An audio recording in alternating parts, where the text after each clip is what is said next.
Ассалаумағалейкум қазақ елі. Бүгін біз айтатын тақырыбымыз Каспий KZ-ге кірген кезде оң жақта екінші переводтың астында объявление деген жақында қосылды. Сол туралы айтатын боламыз. Объявлениеге кірсек, басамыз, кірдік объявлениеге. Ішінде енді біраз нәрсе бар ғой. Бұның ішінде OLX-ті кіргізіп қойған, Колесаны-да кіргізіп қойған, HeadHunter мысалға жұмысты ше, барлығын бір топтаманы, барлық нәрсені бір топтаманың ішіне кіргізіп қойған. Мысалға услуги бар, жұмысқа тұратын болсаңыз, артық киімдеріңіз болса салуға, бизнеске де арналған екен, міне животный, жан жануарлар, мысалы электроника бар, барлығы бұл заттарыңызды сатуға болады. Мысалға все категорияға кірейік. Услуги кірдік, міне строительство бар, образование, барлық услуга бар. Мысалға строительство кірейік, строительные услуги, мысалға біреуді іздесеңіз, мысалға строительдер іздесеңіз табуға, отделка, ремонт, изготовление мебель, мысалға изготовление мебельге кірейік.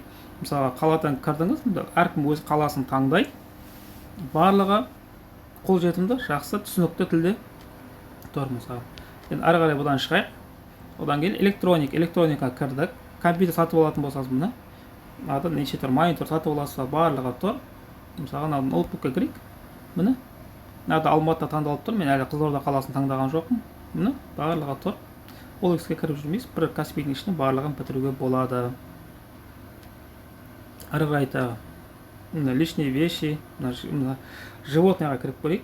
Міне бізге не керек? Мысалы кошкиді іздейік. Кошкиді іздедіңіздер. Міне бұлар таңдап қойға болады. Мысалға біреушен басқаннан кейін, мысалы избранный, чат жазуға болады екен, мысалы кабинет, ары қарай кіріп кете беруге болады. Осындай өте тиімді. Ары қарай все объявление деген бар. Оған кіретін болсақ, ары қарай уже өзіңіз таңдайсыз. Мысалы обмен деп тұр, мысалы соның бәрін таңдауға болады. Өте күшті. Енді Әділ-Ұста каналына тіркелеміз. Тағы да қызықты ақпараттар болса бөлісіп отырамыз. Сау болыңыздар.